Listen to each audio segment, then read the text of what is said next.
नमस्कार, मैं एडवोकेट विकास यादव एक बार फिर से स्वागत करता हूं आप सबका एक नई वीडियो में। ये डाउट काफ़ी स्टूडेंट्स का आ रहा है मेरे पास 2-3 दिन से, एंड पिछले साल भी सेम डाउट आया था कि what will happen if student fails to pass the EIB exam within 2 years of the enrolment in your state bar council. तो ये इशू आता है बच्चों का कि सर एग्ज़ाम हमने 2 साल से ज़्यादा हो गया एनरोलमेंट का, अब हम एग्ज़ाम दे सकते हैं या नहीं दे सकते हैं, या फिर क्या इम्पैक्ट आएगा अगर हम 2 साल के बाद भी एग्ज़ाम पास नहीं कर पाए हैं, तो क्या उसमें इम्पैक्ट आना चाहिए हमारी प्रैक्टिस में, उसके बारे में थोड़ा सा डिस्कशन कर लेते हैं। काफ़ी चीज़ें ऐसी हैं जो बच्चों को इसके बारे में पता नहीं है, तो वही इस वीडियो में क्लियर करेंगे ताकि आपके सारे डाउट एक ही वीडियो से क्लियर हो जाए। सबसे पहली बात तो ये हम देख लेते हैं कि इस बार जो AIB-19 का जो एग्ज़ाम था, इसमें ऐसे बच्चों को भी अलाउ किया गया था जिनका एनरोलमेंट हो भी रखा है और नहीं भी हो रखा है।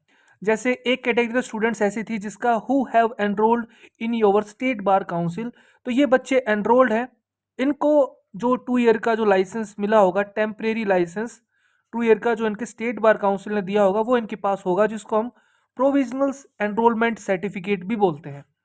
और एक ऐसी कैटेगरी के स्टूडेंट्स थे जिन्होंने एनरोल्ड नहीं कराया है खुद को स्टेट बार काउंसिल में, और इनको भी अलाउ किया गया था एग्जाम देने के लिए। अब इशू जो आ रहा है, इशू केवल देखो इस कैटेगरी के बच्चों के लिए आएगा, ओनली फॉर दिस, क्योंकि यही वो बच्चे हैं जिनको एनरोलमेंट सर्टिफिकेट दिया गया और इनके एनरोलमेंट सर्टिफिकेट में 2 ईयर का जो टाइम पीरियड है वो लिखा हुआ है। इन बच्चों ने तो एनरोल ही नहीं कराया है, तो ये वैसे ही इलिजिबल नहीं है प्रैक्टिस के लिए। Only the advocate, advocate is the person as per your advocate act 1961 is the person who can practise in the court of law. अब सिंपल सी बात है, इसके अंदर 3 कैटेगरी के बच्चों को इस बार अलाउड किया गया था। एक तो ऐसे बच्चे जो या तो अपने 5 ईयर या 3 ईयर के लास्ट ईयर में या लास्ट सेम में, और उनकी कोई बैकलॉग नहीं है, कोई बैकलॉग नहीं है, यानी कि इससे पहले वो सभी एग्जाम्स में पास हैं, तो उनको भी अलाउ किया गया है ताकि भाई जैसे वो पास कर लें, अपना सारे डॉक्यूमेंट्स वगैरह देके अपना जो भी जुलाई अगस्त तक है अपना एनरोलमेंट करवा लें, ठीक है, ताकि उनका टाइम खराब ना हो, उनको वेट ना करना पड़े पूरा। एक ऐसे बच्चों को अलाउ किया गया है जिन्होंने LLB के एग्जाम तो दे दिए लेकिन वो डिग्री का वेट कर रहे हैं, डिग्री का वेट कर रहे हैं, या फिर उनकी डिग्री आ गई है, डिग्री आ गई लेकिन उन्होंने एनरोल नहीं कराया जानबूझ के। अब वो कोई भी रीजन हो सकता है, ठीक है। और एक ऐसे बच्चे हैं जिन्होंने अपना एनरोलमेंट सर्टिफिकेट था उसको सरेंडर कर दिया था। ये ऐसे बच्चे हैं जिन्होंने कोई जॉब वगैरह के अंदर वो चले गए थे, या फिर ज़्यादा उन्हें प्रोफेशन नहीं पसंद आया होगा, तो उन्होंने एनरोलमेंट कराने के बाद, एक बार एनरोलमेंट करवा दिया था उसके बाद सरेंडर कर दिया। अभी अगर वो चाहें तो फिर से इस प्रोफेशन में आ सकते हैं जैसे ही रिजल्ट पब्लिश होगा। इन बच्चों के लिए था वो 6 मंथ का, काफी बच्चों को डाउट था। विद इन 6 मंथ इन बच्चों को एनरोल कराना होगा आफ्टर द रिजल्ट पब्लिकेशन।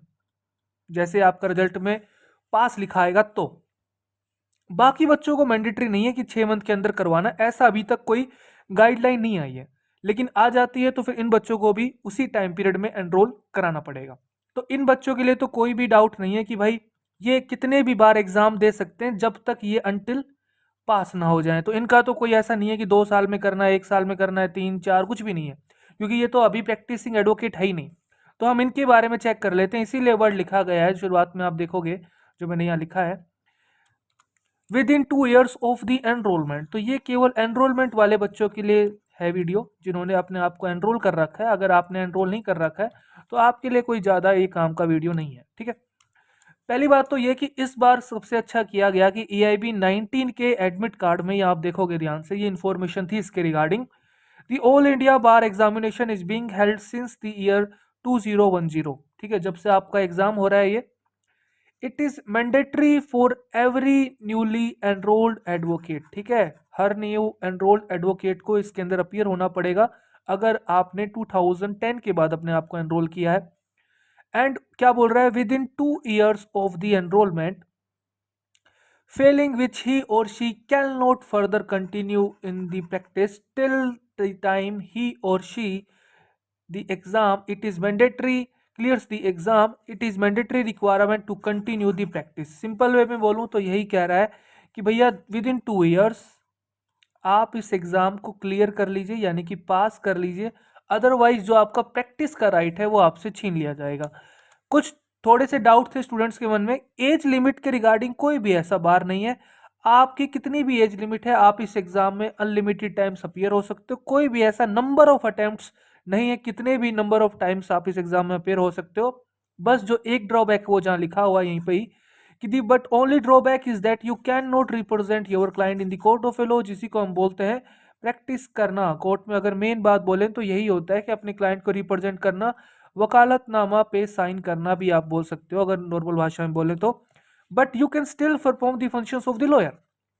आप जो ड्राफ्टिंग है, आप जो लीगल काउंसलिंग है, क्लाइंट काउंसलिंग है, या कोई भी ऐसी चीज, टीचिंग वीचिंग, थोड़ा मोड़ा जो भी काम होता है लॉ से रिलेटेड, आप वो काम कर सकते हो। ठीक है, बस यही काम नहीं कर सकते। लेकिन ये नहीं है, कुछ लोगों के मन में डाउट ये था कि आपका एनरोलमेंट सर्टिफिकेट, आपकी सनद वनद सब कुछ कैंसिल हो जाएगा, डिग्री विग्री, ऐसा कुछ नहीं है। ठीक है, टेम्परेरी पीरियड के लिए आप प्रैक्टिस नहीं कर सकते टिल जैसे ही आप अपना पास कर दोगे एग्जाम, उसके बाद उस सर्टिफिकेट को रिन्यू करवाना होता है। बस केवल रिन्यू चार्जेस लगेंगे, आप रिन्यू चार्जेस लगेंगे, फिर से एनरोलमेंट नहीं कराना होता है। ठीक है, तो फिर ये थोड़ा बच्चों के मन में मिथ था कि कैसे कैसे क्या सिचुएशन है। कुछ नहीं होता नॉर्मली सिचुएशन में। मैंने देखा है कि बहुत ही कम ऐसे स्टूडेंट होते हैं जिनका 2 ईयर में भी नहीं होता है। लेकिन हाँ, हालांकि ऐसे बच्चे भी मेरे को देखने के मिले हैं जिनको 3 साल से भी एग्जाम क्लियर नहीं हो पाया। अब देखो दिक्कत क्या है, दिक्कत ये है कि जो 2 ईयर्स का टाइम पीरियड है वो कब से कैलकुलेट होगा और वो किस वजह से बच्चों का ये टाइम पीरियड क्रॉस हो रहा है, क्यों 2 ईयर प्लस ज्यादा बच्चे दिख रहे हैं। नॉर्मली आप देखोगे जो बीसीआई के रूल है वो ये कहता है कि the exam, ABI exam should be conducted twice in a year. भाई 1 साल में 2 बार होना चाहिए, ये रूल कहता है बीसीआई का।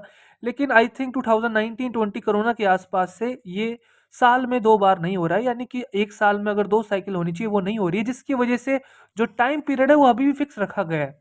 भाई या तो आप ये करो, जब आपने ये 2 ईयर्स का रखा था टाइम पीरियड, जब 4 साइकिल होती थी एग्जाम की, टोटल अगर हम काउंट करें 4 साइकिल में बच्चे को पास करना होता था। अभी आपने क्या किया है, टाइम पीरियड तो स्टिल सेम रखा है, लेकिन अभी साइकिल आप देखोगे केवल 2 साइकिल में एग्जाम हो रहा है, तो बच्चों के साथ तो ये गलत हो रहा है। ठीक है, तो ये थोड़ा सा इशू है जो आप रेज कर सकते हो डेफिनेटली। या तो वो इसको टाइम पीरियड को बढ़ा के 4 ईयर कर दें, या फिर आप जो पहले नॉर्मल साइकिल चलती आ रही थी कि 1 ईयर में आपको 2 बार 2 साइकिल में एग्जाम कंडक्ट कराना है, वो आप परफॉर्म करिए, ये आपको डिपेंड करना है। ठीक है, तो जो प्रोविजनल सर्टिफिकेट आपको दिया होगा, एनरोलमेंट सर्टिफिकेट, उसी के अंदर आप देखोगे आपका 2 ईयर का जो टाइम पीरियड है वो बता रखा होगा कब तक आपका ये सर्टिफिकेट वैलिड है। तो वो 2 ईयर टाइम पीरियड तभी से काउंट हो जाता है जिस दिन आपको वो डेट जो एनरोलमेंट सर्टिफिकेट उसमें लिखी हुई है।